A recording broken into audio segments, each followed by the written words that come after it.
Hello, everyone. Welcome back to Munro Live Podcast. I'm Kevin Hardy, and if you're just joining us for the first time, Munro is a company that's design focused.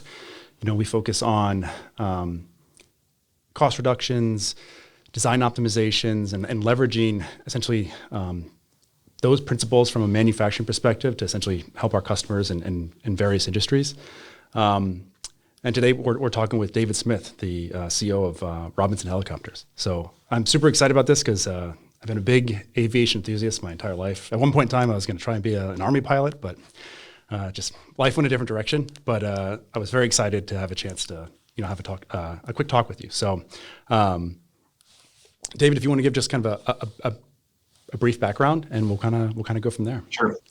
So I've spent my whole career designing and fielding advanced aviation products. Most of it has been in the helicopter industry. I had a 5-year side quest that was in simulators and training services for business jets, helicopters, military products, commercial airliners, and very enjoyable. Got to be part of that higher, quicker pace, software-driven products in the simulation world, and that helped recenter where I think the future of innovation will go on the airborne products.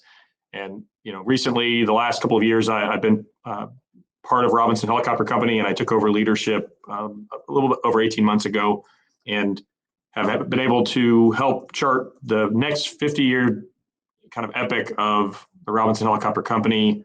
We're in our 52nd year and have a lot of exciting things in our history, and even more exciting things kind of in the near term and really over the next decade. We've got a lot of products to put out in the market and exciting extensions. Really neat time to be in aviation. I mean, that's really interesting, like to me, personally, because having gone down many deep rabbit holes with helicopters, trying to buy a surplus one or something like that, and looking into it, and you look at just fuel consumption, right? You're like, 30 gallons an hour, right? For like a Huey or something like that. There's a reason, right, that a lot of large organizations or governments operate them, right? And just being familiar just from the safety side as far as the regulations, and then from a military perspective, I've never done anything officially besides rappel out of helicopters on the aviation side. But I know it's very, very strict, right? From just a safety protocol, when you need to be on the right step of the manual when you're tearing down a hydraulic pump. Everyone might be very personable to you. Hey, Bill, John, whatever it is. But if you're not on the right step, right, because you have a multi-million-dollar aircraft with a crew that is almost as expensive, and it's you can auto gyrate obviously to the ground in certain situations, but if you lose power or something happens, it's an emergency. Catastrophic. Yep. So yeah, it's an emergency. Yeah, it's survivable for the loss of power, but it's a thing that we have to train and prepare for. And if you have an engine failure or in a twin engine, you have dual engine failure, you have to be prepared, and all the other systems have to perform perfectly so that you can get to the ground safely. And one of the, I kind of mentioned that obviously they're big, they're kind of expensive and all that stuff, but Robinson's they're not necessarily the case. We haven't had a chance to yet. My son's still pretty young and he was a little scared, but at the local air show, they were, $10, essentially 10-minute helicopter rides. And what they were flying were Robinsons, right? They come in, I believe most of them were turbine ones, if I remember correctly. Yeah. I think, he loved them from afar. He loves everything. If it's got rotors and props, he likes it. If it has teeth painted on the front, he loves it even more. So he loves P-40 Warhawks and A-10s. But, once we got a little closer, I think he got a little bit more gun shy about flying in it. But all day, right? They were flying, 3 different birds coming in and out, giving people rides. And I live in a vicinity of Waterford Airport here locally in Michigan.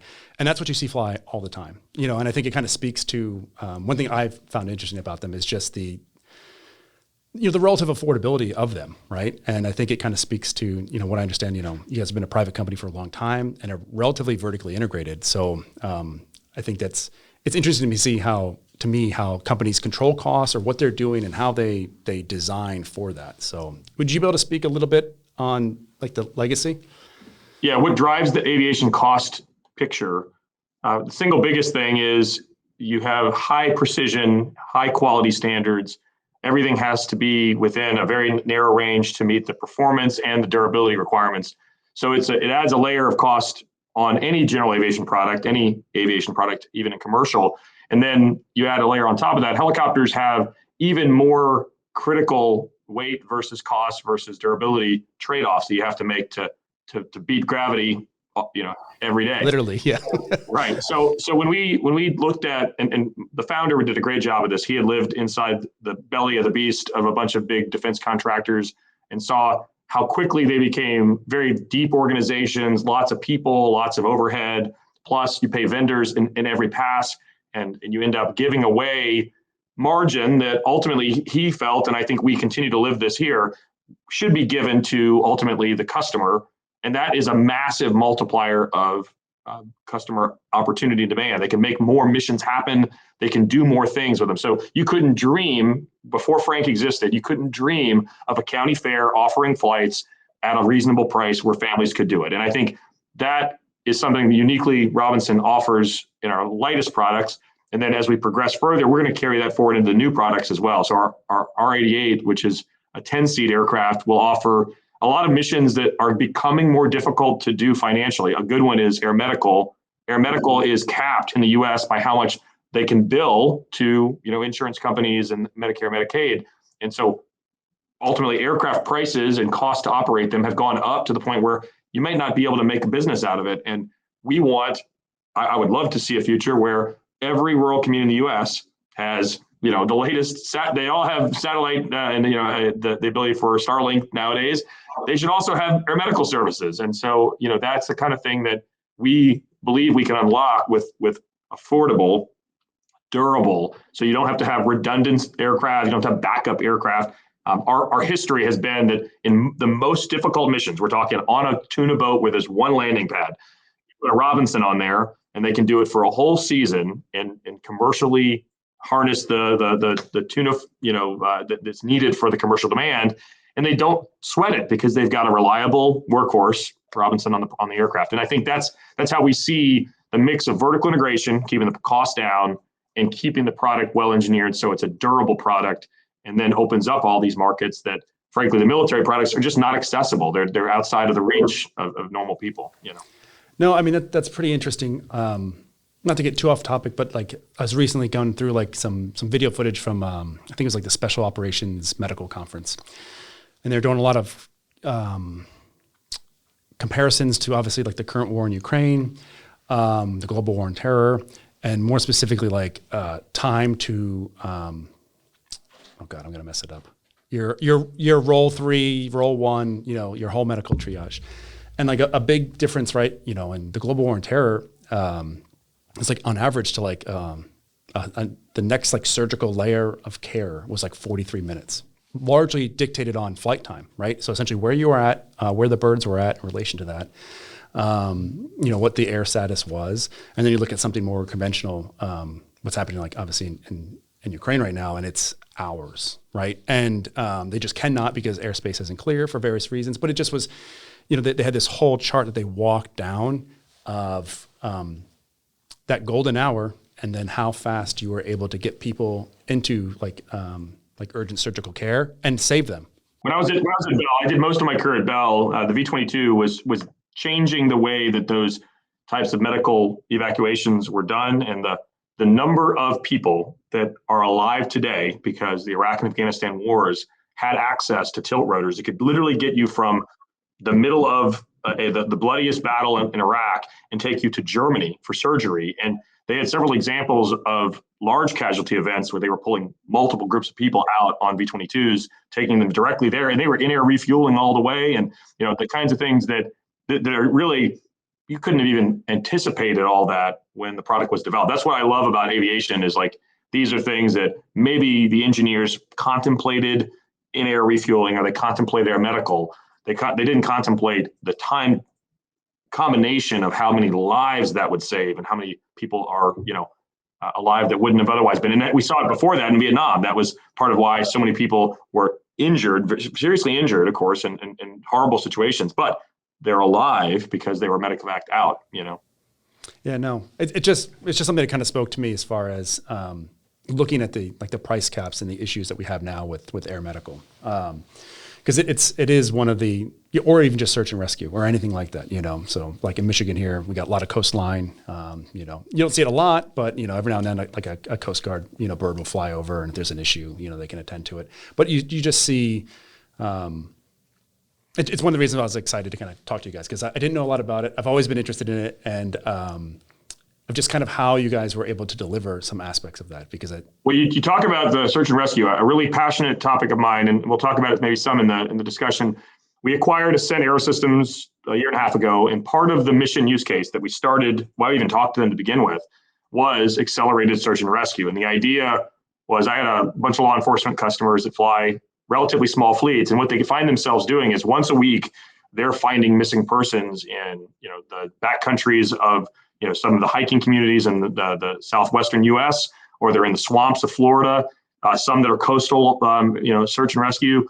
All of those, the helicopter is like the most critical tool in their toolbox, but it's super limited. You have like a very high dollar, $500,000 camera or more that's like looking through a straw in the dark, and you're trying to find heat signatures and trying to find people over area.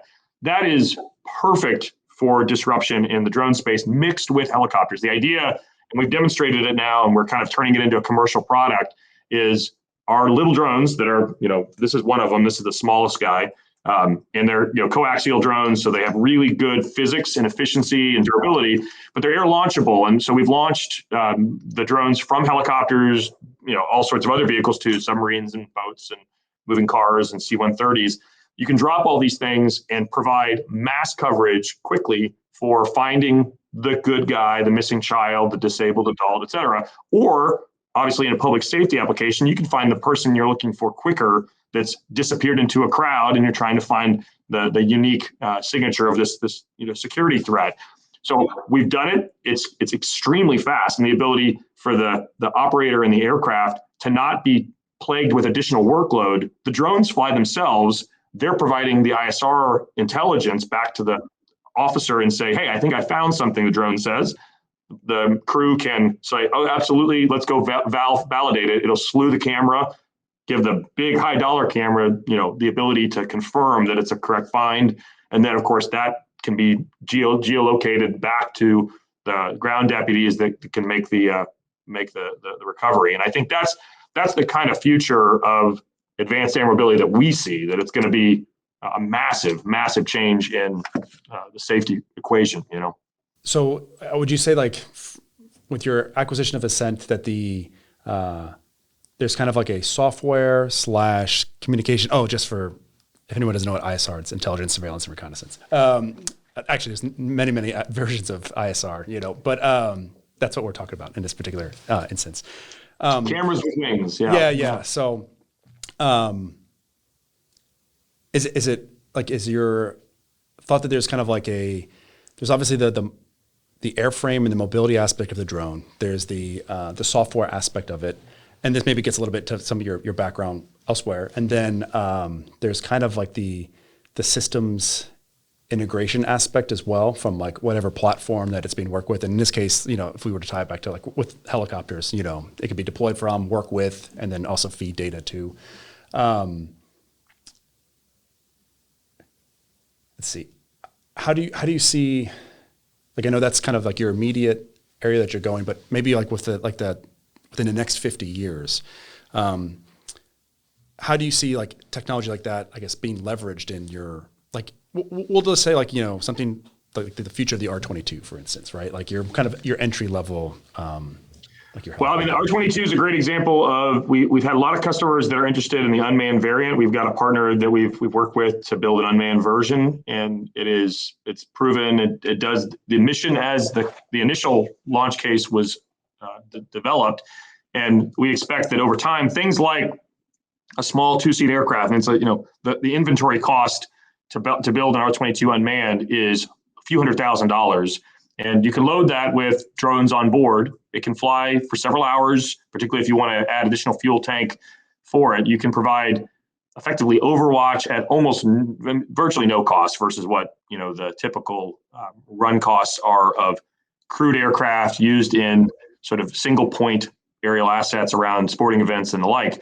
So you can see a future where the mix of thoughtful infrastructure design where you have drones that are built in and can be deployed from infrastructure, so they're always there and available, and aerial assets that can provide overwatch command and control, which is no matter what, you're going to need that. People think that maybe just drones by themselves is a significant value by themselves. They do a great job, but typically the difference between the ability to fly it in a mission and operate in sort of a single drone operator driving the thing around himself is aerial overwatch. If you have somebody with an intelligent vantage point on the entire threat scene or environment, then the ability to train a system to properly manage those air assets is almost automatic, and you're able to choreograph much better the collaboration between aerial and ground, which is the big unlock anyway. You can't arrest people from the sky. You gotta get in there and stop it. So I think, but there's a lot of things to that we think are exciting. I mean, down the road, we've been collaborating with folks that can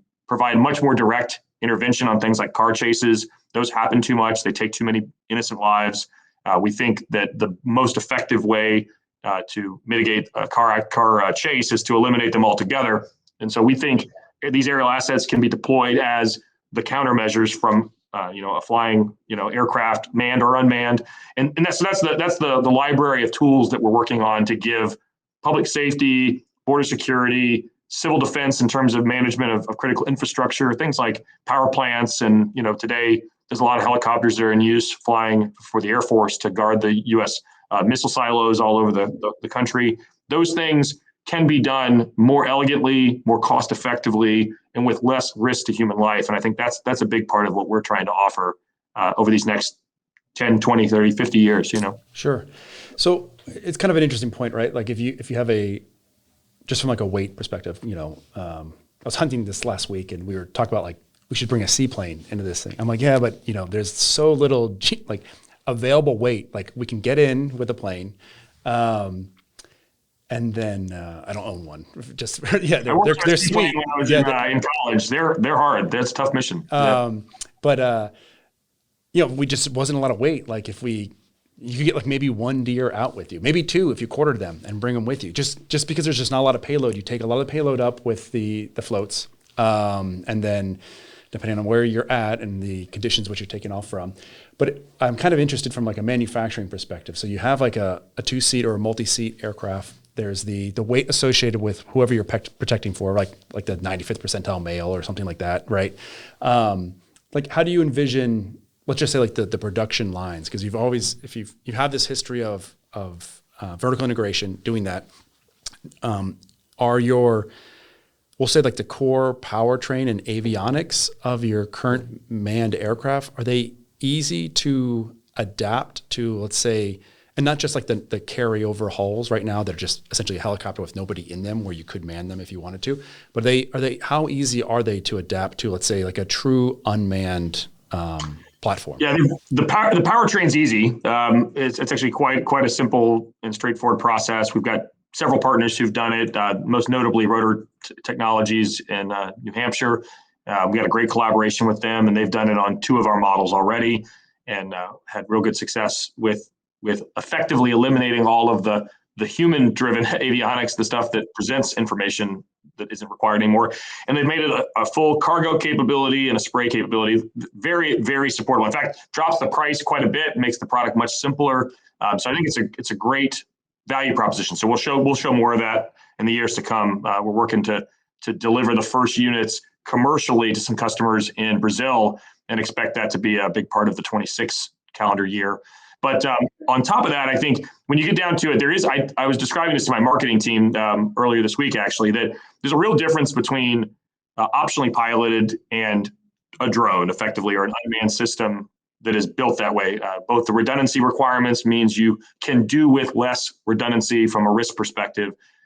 That's particularly true in defense, where they have some risk of a bullet being shot through a critical flight control or whatever. Those things you still have to mitigate a bit, but you're not required to have triplex systems. That's not the mandate in an unmanned aerial vehicle for the military, and probably wouldn't be for the civil in most environments. Maybe over city you might, but for say agriculture spray, where you're flying over a controlled area, a little bit more lenient, and so duplex might be a sufficient system design approach. So those are things that like we talk a lot about, but there is a sort of a need in all categories. There's a need for drones. There's a need for optionally piloted aircraft with the pedigree we have. So crash worthy, all the understanding of how the human is protected in the events of emergencies, et cetera. And then there's versions that are full autonomy that ultimately may have less kit on the aircraft and are just receiving command signals from remote site that is managing the entire airspace. So I can see kind of an evolution over 50 years where you actually may not have as much onboard kit. You may be provided through extremely durable, extremely reliable, multi-redundant command and control from outside. That could be a model over time that frankly increases reliability and dispatch because you're managing much more reliable systems than the number of sensors and rad outs and optics and cameras and LiDAR systems. All those things that provide perception to an autonomous vehicle might be abstracted a bit and prevented from being a constraint. I'd like to piggyback off that, but I from we see a lot in the auto industry, right? So human and machine interface, big screens. Some people love them, some people hate them. You've seen a lot of consolidation from buttons into screens. You've also seen the reverse of this happening, like Scout specifically, right? They drew a lot of attention to like, hey, your core functionality, your core things that you interface with the vehicle, that when you press whatever this interface is, it gives you tactile, like physical feedback back to you. But there's still a ton of like customization and functionality in a screen.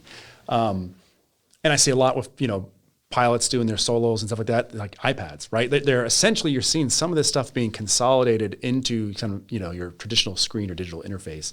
My question to you is, how do you see that going? Seeing it, I think in some cases the auto industry has gone almost is coming full circle. I'll give you my 10 and my 50-year message here. So over the 10-year horizon, I think we're definitely on a near-term journey with the FAA to put more integrated glass into our aircraft so that we don't have the complexity of disparate instruments to fuse information inside the brain and make an assessment about margins and power and speeds. I think that is, frankly, a lot of folks have done that in the industry, so it's not like that new and unusual. We'll get those deployed to more of our product. We'll still probably have some customers because of purely cost that really don't care about the fusing of that information. They need the simplest cockpit possible. We'll be the best OEM to offer that. We'll offer product that is affordable at the lowest price point for things like training and ag, where they really are teaching fundamentals anyway, and they want the student to go through that fusing process in their mind so that when they see it later in their career, when they see a digital instrument and it's skipping steps or it's aggregating things for them, they can understand what's going on behind it, right? That's a useful learning step. So that's the 10-year journey, is that we'll have more product with more integration, but not entirely. We'll have some products that's for round gauge instruments, in our cockpits. Now, the really interesting thing is 50 years. If in 50 years we are still staring at a big monument in the front of an aircraft, and all the instruments are hardened boxes made of sheet metal or aluminum machinings, we've missed the mark. I really think, and one of the things I find laughable a bit about the startup community out in eVTOL world is the very first people you saw them sign up were avionics manufacturers. And I love Garmin. Garmin's excellent, but I view them far beyond displays. I view them as a partner in sensing and navigation and communication, things that will always be required. But the piece that I think is not going to be required in 50 years is a display. And the reason for that, in my mind, we make VFR aircraft. I should be out, want to see the world. My life was affected when I had my last car and had a heads-up display, and it changed how I looked at instruments. I do not want a car with a bunch of clutter and instruments on my dash. I want a heads-up display. And I think the future is a mix of wearables and HUDs that will change how aviators operate our aircraft. And so I could see well before the 50-year time horizon, Robinson's aircraft engaging in a thoughtful project with our partners like Garmin to take the displays out, go through the hard cert work where you get less and less exposure to hardware failures and hardware faults, and you put it into wearables or some version of projection that allows for this to be a more modern presentation. And so it's funny to me that people are telling stories about the future of aviation, the first thing they do is they put a giant boat anchor in the front. And I think we can do better. So one thing, just a question, I don't know if you've seen it yet. Like in general, like electronics, like if we're costing electronics, the first thing you have to kind of understand is where in that kind of parabolic arc in the production of your chips and stuff like that are. Because you could be at the very forefront of something where it's expensive. You could be in the mainline production where you're never going to get it cheaper, or it's being phased out, and you're going to struggle, right? If you got onto that train with certain chipsets too late, I've been in that one. We had 386 chips in one of the boxes when I was at Bell, and it was like we were buying the last 386s that were running down the line, and so it was pretty rough. Yeah. So I guess my question is from that perspective. You have analog gauges. Do they cost what they cost at this point, or are you starting to see, because of the shift in how like avionics information is presented, the industry is trending away? Like for us, it's kind of a big deal when Slate brought back rollback windows in their trucks, because there's not many suppliers that make them anymore. And at some point, right, when you're the last vestige of like, I make leaf springs or I do something, and you're holding on to that, the whole industry relies on essentially that last product that's doing it. And at times it starts to become like a cost burden is one of the things that we see, where because you're still doing this, that's it, And electronics are probably more prone to it than others, but that happens in mechanical too. There's at least one thing we've insourced here. I won't go into too many details about it, but we've insourced some mechanical elements of our aircraft that the supply chain is struggling with since the pandemic. And it's back to the vertical integration story that I think everything we're doing, we have that lens of being in this case, a 52-year-old company, and considering like the seasons of any of these things will go through that, where you go through kind of peak, demand, and the market is all buying the same goods, gets you down the curve on unit costs. But very quickly, industries move on, and then you have this exposure to sort of obsolescence or the tail end of production. All that we are very savvy on. And for us, one of the reasons why I partner with folks like Garmin is that they are living that every day on consumer products, aviation products, maritime, et cetera. So I think it gives us this additional insurance, policy around some of the most digitally driven components.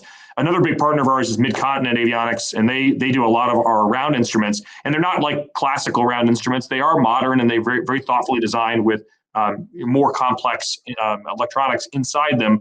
So it's similar. I think they are maintaining the best way to balance out obsolescence risks and sort of the tail risks of costs. But it's a constant challenge, mechanical and electrical, and part of what you have to do in our aircraft. We've got some aircraft that are now 45 plus years in service, and you have to manage that. One of the things that we've tried really hard to do though is give customers a way to send their aircraft back, have it completely retrofitted with newest equipment, so we don't have that tail that maybe see Cessna 172s that were built and they don't have a great path. They have to go and do a third party kind of gutting and retrofit to do anything, and that's cost prohibitive. For us, we try to make it a much more cost advantaged process as well. So that's a big part of Robinson's value proposition is you don't have to always be operating an aircraft of the vintage it was built on. We can provide a more affordable way to upgrade.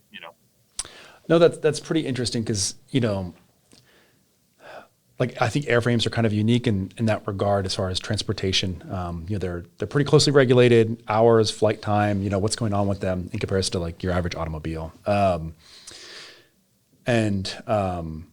think you definitely see that, right? And you see even on the like the customer perspective, a value retention perspective, like 50 Cessnas. It's kind of crazy. I mean, they look very, very similar. You almost wouldn't know the difference between some subtle features, but some of these things are literally that old, still flying around.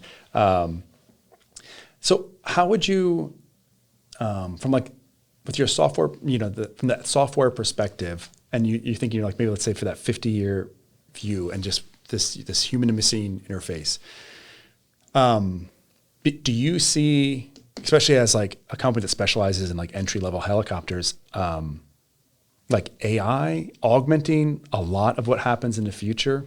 Like just in general, and maybe do you even see where it's essentially required, right?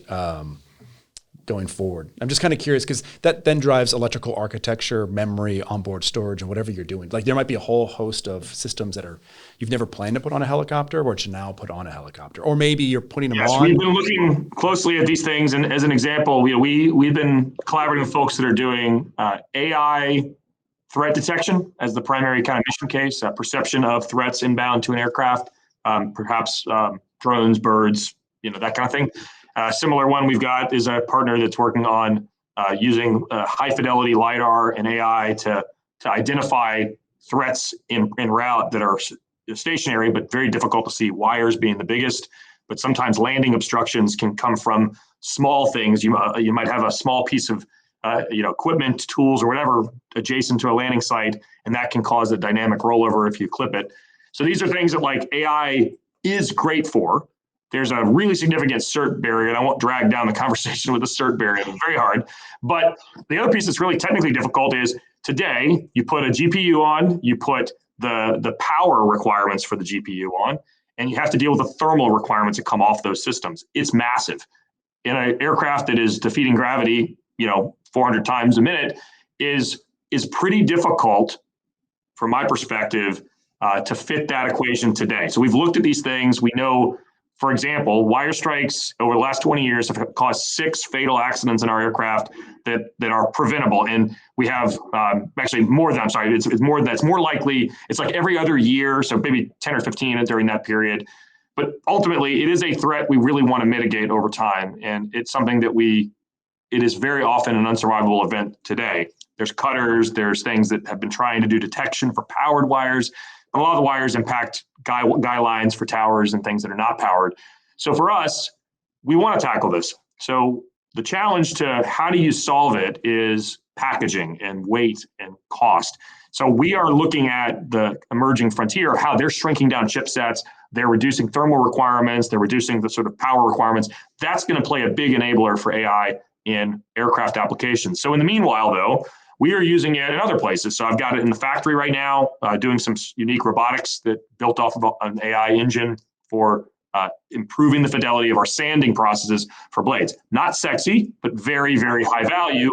And it's the beginning, right? Like we're so early in AI that there's going to be a lot of runs between here and there. And I've had really good discussions about other, I think, fairly near-term opportunities using LLMs that are not what you'd expect. People think it's like, okay, tech support or customer service. Yes, you could maybe do that. That's interesting. But the ones I really care about are things like improving quality in the shop, improving the exposure of injury risk in the factory. And those aren't obvious all the time, but I do think there's a really neat convergence happening. And what we're waiting on most to get it on board an aircraft is weight and cost and scale reduction so we can fit them in these tight quarters, No, that makes sense. And like the thermal rejection is kind of interesting, and I just wonder if that's like it's pretty brutal. I'll just say, like, we spend a lot of time integrating air conditioning systems, and I might have to add a second air conditioning system for some of these kits they're putting on. And I think it's like fine, maybe if it's a drone and you just take the one you got that cools the people and you turn it to cool in the boxes. But that's not great if you're trying to also carry people. No, I mean, we were always told that the AC in our Humvees were not for us. It was for the computers. So everything about how they were routed, I mean, people would like redirect stuff to cool down. Exactly. But that sounds exactly where we're going. I mean, it's like people will be confused what the payload is. It's not the people in some of these missions, Right, so, right. No, that's interesting. Like obviously thermal rejection and how you do it. Do you integrate a lot and then you simplify your whole circuit as far as cooling it?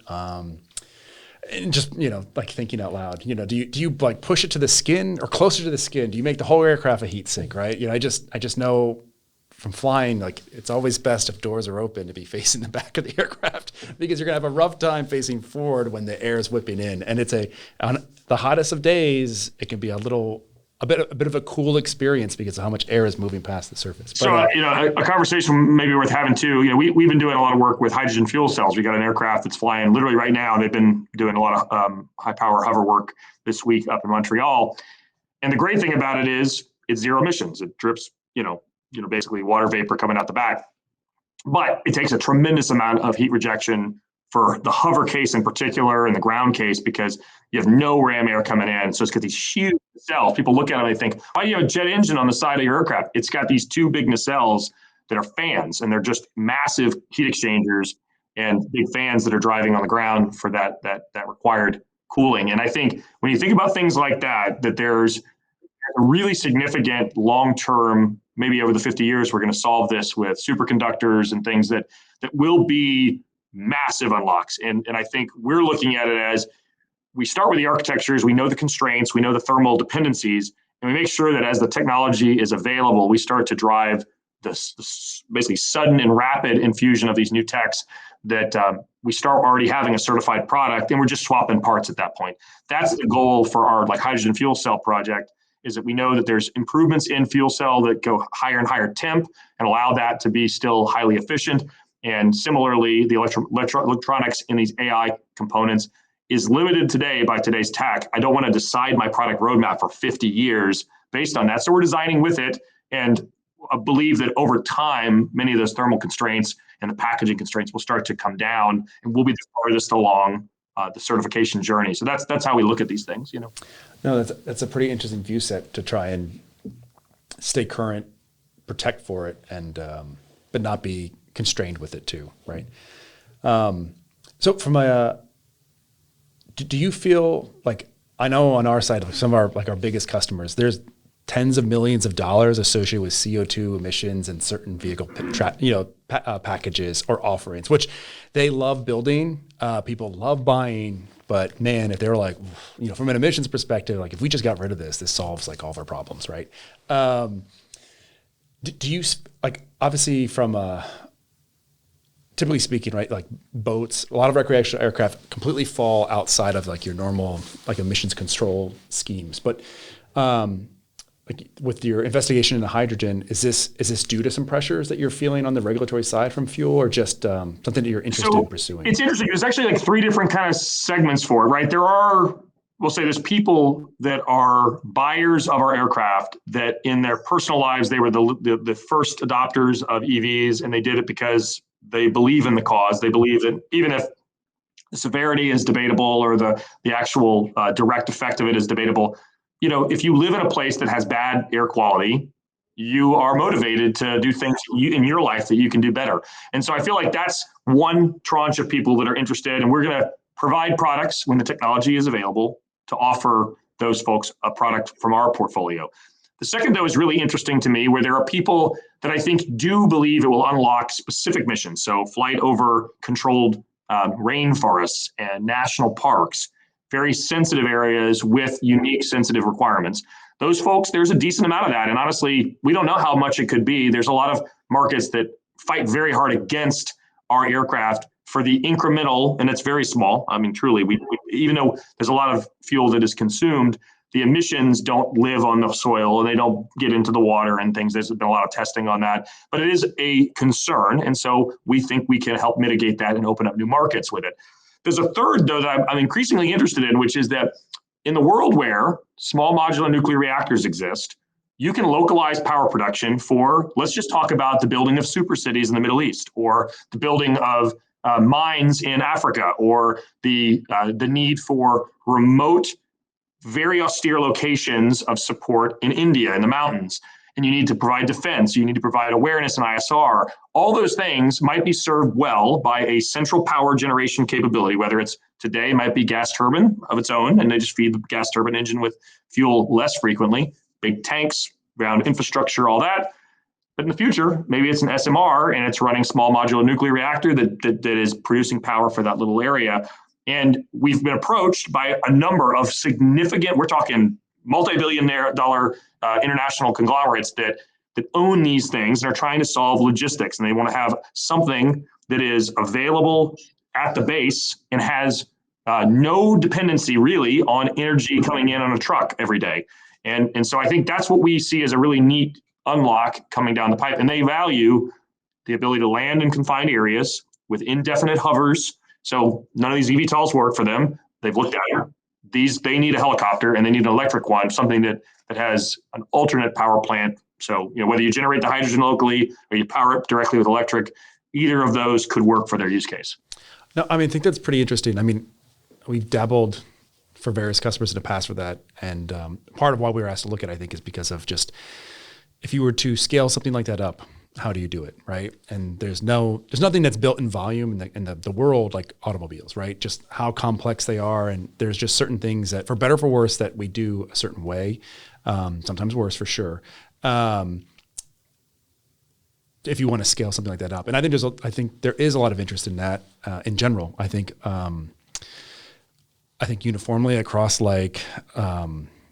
just most people I talk to, I think in general, they are, if they were against nuclear for one reason, I think they're more inclined to, I don't want to say it like accept it, but to bring it in as part of a portfolio of energy options, just given, I think, now the undeniable power consumption that's associated with AI, to kind of go back to the previous, portion of the conversation. It's amazing how fast that pivoted to let's reduce consumption to now, and it's all about economics. And that's what's crazy is now suddenly people are oh, we can unlock new economic pursuits and, value creation.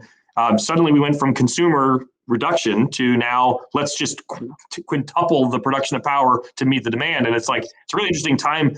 But I see it as a really big opportunity for GA, because if we wanted to, with the right focus and the right support from research, hard tech development side, we would be able to replace all GA light aircraft, maybe not commercial, maybe not regional, with hydrogen fuel cell production and solution and localized production at any of the number of major sort of centers, or have it even as local as at an airport that can be part of the future design of the airport network in the US or the developed world. So there's a way we can solve that. We did it with avgas.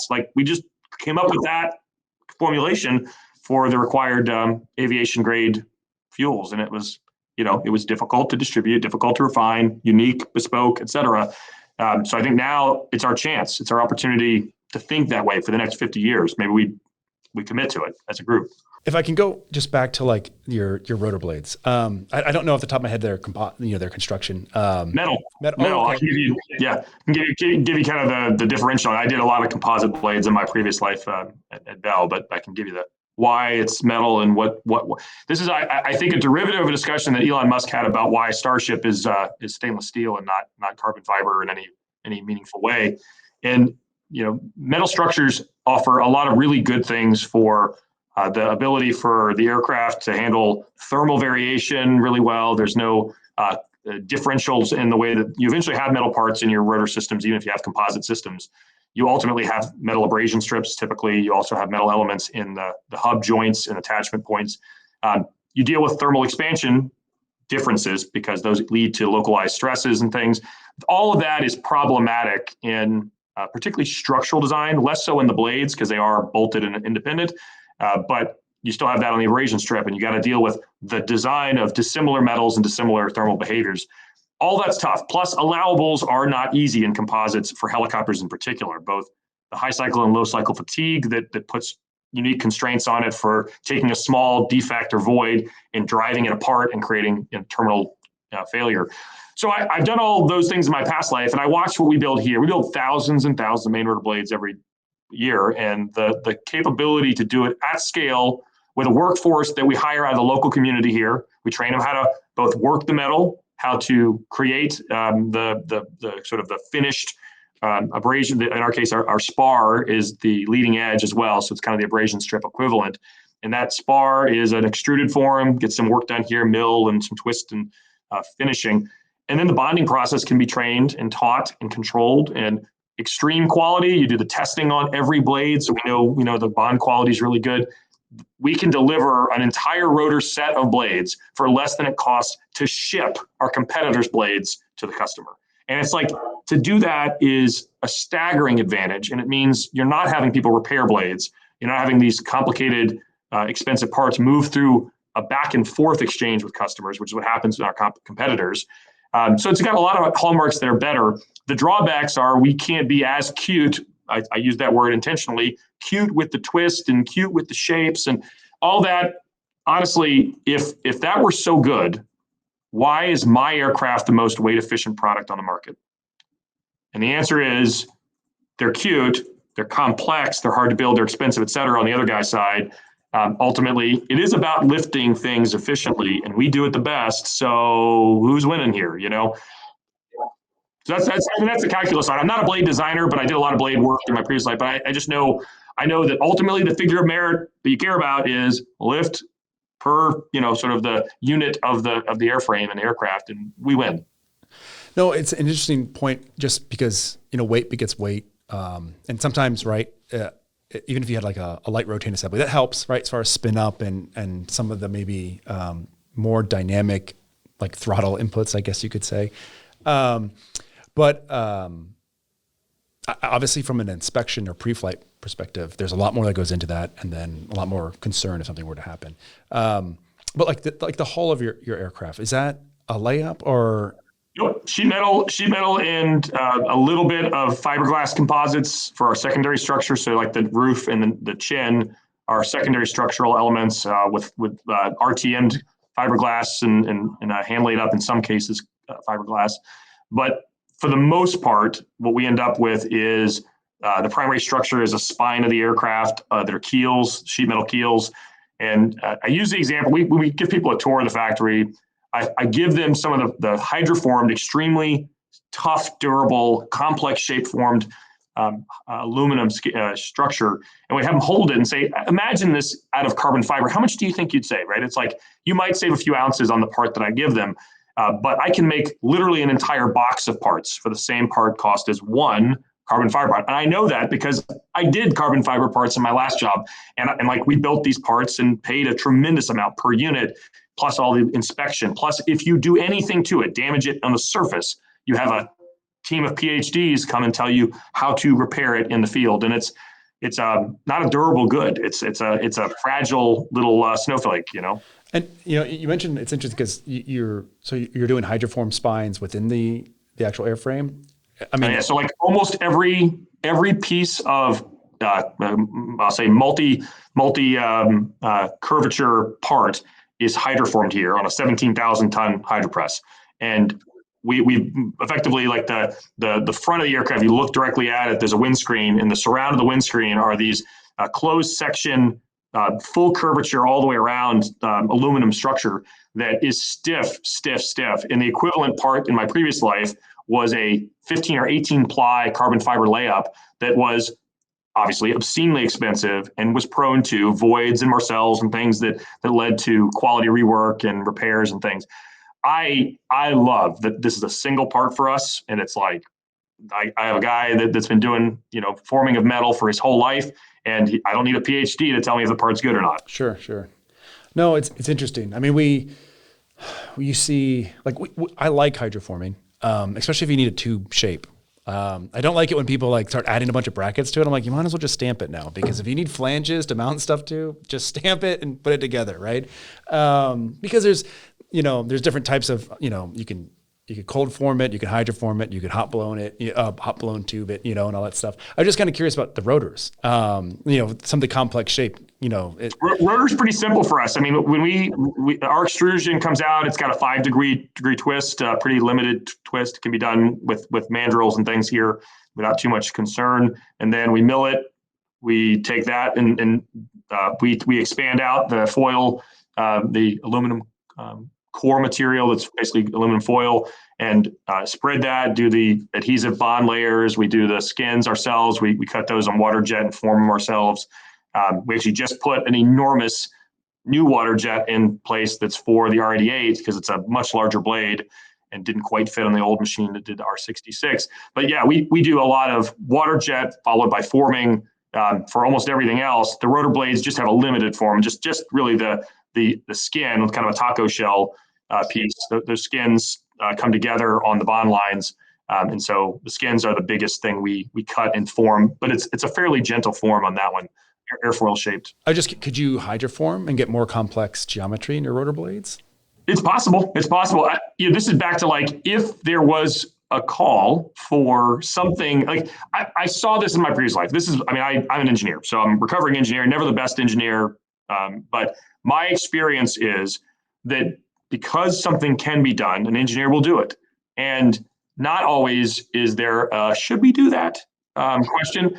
And so my experience, particularly with blade geometries and complexity of manufactured byproducts of that, we went too far as an industry. And I think a simple blade that is on the shelf and like there's racks and racks and racks, and that's how we have it here, is better than a blade you can't get. And that's what we have in the rest of the competing products. And I get this feedback a lot that readiness in the military fleets is driven pretty high because of things like exquisite blades that are in a state of repair and sick bay all the time. And so, yeah, so I think that's stuff that we try to tackle here with a very different approach.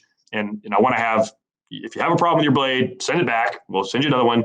And these things are, we have enough supply to where that's not really a concern at the gross scale. So maybe we can get clever without adding a lot of cost. And actually, hydroforming is a great potential. I just need a bigger hydroform. I can't do it for skins right now.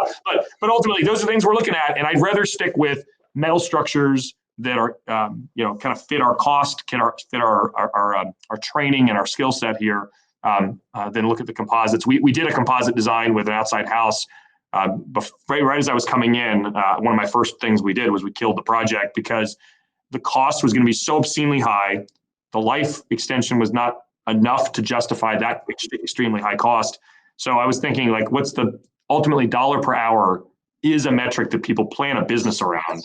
And so if it's higher, maybe less businesses happen. So we're trying to lower it, so. No, that's fascinating. I mean, it's, I'd love to see your place at some point, just because I think it's, in general, like, we struggle with some of our customers here and they're like, there's just tiers and tiers and tiers of profit. Or if they're trying to change something and then they get a number that's bad and you're like, that's because your supplier doesn't want to do it. You've paid them once to do this and they're theoretically making money already. B, if we are changing again, you're taking money like literally out of their pockets. Why would they want to help you unless you're forcing it one way? Unless you're going to lose the business. If you zoom out of the aerospace industry, probably the single biggest driver of productivity is change management and misaligned incentives. Those two things together combine with, this. No one wants to change the thing that is the breadwinner. And I think this is why we love what we do here. I have control over enough of the supply chain, 85% or more, that I control directly, so where we can change the things that we want to change. And so it helps us in safety, where there's no disincentive to the competing product out there in the world. There's still folks that are fighting about crashworthiness in the basic design. They're trying to use old designs and deliver product with non-crashworthy fuel systems. We went back and solved that 15 years ago. And like the whole fleet was converted very quickly. And I think that's the kind of stuff that we can do because there's no misaligned incentives. There's no, change curve issues with us. It's just get to work, Yeah. No, that's fascinating. Well, David, I don't want to take too much of your time. I know we said it'd be about an hour, but if you have a few minutes, that's great. Yeah, a couple more minutes is fine. I've got a hard stop in a little bit, but not too long. Okay. Well, as we wrap up, I have a question. Sure. Do you have a helipad on top of the building? We don't actually. It's hard to get helipads in LA, I'll tell you. But we have a huge area outside that we can land and take off from. That's kind of our dedicated space here at the airport. There used to be a lot of more activity in LA when they had all the buildings have heliports on them or helipads on them. And over time, that has been basically turned off. And it's not necessarily for the noise, because I still see aircraft flying and they're private helipads throughout the city. So plenty of aircraft land and take off in LA. But there's a challenge of liability. And I think when you get down to all of the risk factors, liability is a much bigger topic than people talk about. And having spent a lot of time in this industry, it's probably the first or second thought in major product changes, major modes of transportation changes. It's the first or second topic that really will drive outcomes, not just the people change curve, but like insurance change curve. And no one's talking about it on eVTOLs, really. Mosaic, too, for that matter. Mosaic is another one that presents this risk of aircraft built to a different standard, operated in the same commercial applications. The insurance is not going to get along with that easily. No, I mean it's an interesting point that you make. It's something we deal with a lot, because if you want to touch something, you can, but when you run the data and it doesn't come back great, and now there's a problem, you have to fix it, right? So. That's right. And I actually like that drive, by the way. I mean, I think we all should feel that heat, and we should have enough bandwidth in our teams to address the critical stuff when it happens, and no hesitation, just go. And Because, it worked before. And if you're making a change, you can make it work better, or unintendedly, it could just do different things. You're like, oh, like it is great, but it's too rigid. So like we needed to be a little bit more compliant for various reasons. One of the things I don't love about the carbon fiber revolution in helicopters is that rigidity is what makes vibration worse. Then you get the feedback of active vibration systems and complex, dampening throughout. And that's so too much rigidity. I use the example with young engineers. If you go visit a Huey and you go see a Huey in person, you can, with your finger, you can deflect most of the structure. And that's by design. You can also do it on a Cessna. And if you go and you get on a modern carbon fiber aircraft, you can't find anything that will deflect. Not a great thing. That's not good design. And I think ultimately, particularly in the high vibe of a helicopter, it's bad for ride quality, bad for part durability, bad for electronics.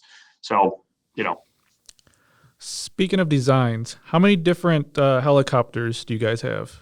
How many different models? Yeah. So we have three main lines, the R22, 44, and 66 today. The R44 has three variants, a 2-seat version, and then two different 4-seat versions. One's fuel injected, one's carbureted. And ultimately, when you kind of spread it out, all those products have been in continuous production since their inception. So we really don't sunset products here. So the 22 is still in active production from back in 1970s. And then, the R44 from the 90s, and then the R66 from 2010. So they're all in active production. And then we've just unveiled the R88, that is a brand new 10-seat aircraft that's going to be certified later this decade. So it'll be out in the world as soon as we can possibly do it. And then we have the drones here too. We built three different models of drones. The Helios, the small guy that's in front of me here, 249 gram one. And then we've got a 13 and a half and a 30-pound big brothers to this. So, we've got a few different varieties. And if I may, your drones, do you build those mostly in-house as well? So we assemble them all in-house now. And we do that here in Torrance, and their design center is out in Boston. But the group, basically, the detailed parts are in a progression of vertical integration more and more. You can imagine when they started this, it was a small business, and they went and they bid it out to basically contract shops all around from consumer products. And so the quality was not great. We will do better quality when we machine them here. Plastic parts, we don't do a lot of plastic parts ourselves here. We buy those. So part of long-term is I want to vertically integrate more of the plastics because it's valuable in my helicopters in a small degree, but it defines helicopters and rotor. Yeah, no, that's what I was curious. I mean, I obviously have no idea really what makes it up, but But batteries and motors are a good example where, like, in the future, we are watching closely. We have partners in the motor space. We have partners in the battery space.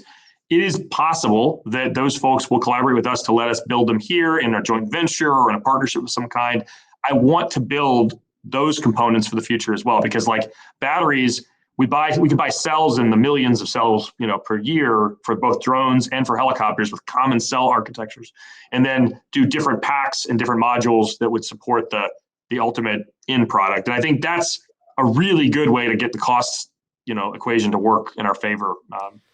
Yeah, I mean, I feel like a lot of that stuff, we see it with transmissions, like contract manufacturing, right? It's a copy of whatever the actual company who owns the transmission and all the prints, and they just, another supplier or the OEM themselves will just build a, 2-print version of it. I was just curious because I imagine there probably would be a lot of, maybe initially they were rapid prototype parts, but injection molded parts. And you talked a lot about metal forming and then if there was composites, it's very limited. But injection molding is a really interesting capability to have. I just was kind of curious if you were... I would like to have it. I think I don't need much of it. I need they're small cells, and I need enough to make high volume of 60 parts or 70 parts. And then I need the ability to mass produce very, very small machine parts like this. I do a lot of that in hydraulics today. I make all my hydraulics for the helicopters top to bottom, basically, minus the seals. So I can make lots of small parts at high precision, but this doesn't necessarily need the same cost as a hydraulic servo that's a more critical component. So we're trying to figure out the best way to automate machine things like this upper control hub and the lower one in a similar way. These are parts that we could make here, but they'd be too costly versus the product targets. So we're going to be doing more robotic manufacturing. We've got a robotic machine, basically a machine that is being run by a robot right now. And so it's kind of a cool collaboration with the robot. And that's showing us how we can potentially do extremely repeatable, high volume using a low cost, in this case, low cost CNC and a low cost cobot to do this stuff at high scale. That's the kind of stuff that's going to unlock the full vertical integration of the unmanned systems. It's going to take time though. Sure. Well, David, I appreciate your time. Speaking of time, so this was great. I wish we had a little bit more time to discuss some of the stuff because we covered a wide variety of things. But maybe we can get a factory tour in the future. So yeah, we'd love to do. I mean, we can definitely host you and do follow up questions and things in person when you come visit. So we'd love to host you. It is absolutely unique. We just hosted 40 of the leaders from General Aviation Manufacturers Association. And they are in this industry, and they come through and they're like, "Gosh, I didn't realize this was here." And there's nothing like this out in the world. And the same thing, we had a group of folks from the University of Southern California that they're industry folks in aviation accident investigation, and they're all like, "I would never have guessed this." So it's a really unique American story, really unique manufacturing story, really unique aviation story, all of which I think would resonate for your listeners. So no, I agree. So again, Dave, thank you very much, and I really appreciate it. Yep, great to meet you guys. Take care.